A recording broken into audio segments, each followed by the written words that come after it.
প্রথমে 100 বার দরুদ শরীফ পড়বে। যেই দরুদ শরীফ সে পড়তে জানে, ইশারের নামাজের শেষে ঘুমের আগে পড়বে আল্লাহুম্মা সাল্লি আলা সাইয়্যিদিনা মুহাম্মদ 100 বার। 499 বার পড়বে লা হাওলা ওয়ালা কুওয়াতা ইল্লা বিল্লাহ। একবার পড়বে লা হাওলা ওয়ালা কুওয়াতা ইল্লা বিল্লাহিল আলিয়্যিল আযীম। 100 বার দরুদ শরীফ পড়বে, হাত পাতিয়ে বলবে মাওলা আমি অনেক গরিব মানুষ, মেয়েটার তালাক হয়ে গেছে, মেয়েদের বিবাহ শাদীও হয় না, ঋণগ্রস্ত হয়ে গেছি, ব্যবসাটা অচল হয়ে গেছে, মিথ্যা মামলা মোকদ্দমাতে ফাঁসিয়ে গেছে।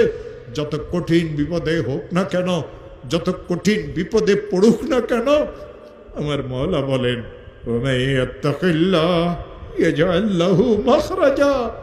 আমি তার জন্য উদ্ধারের রাস্তা করে দেব।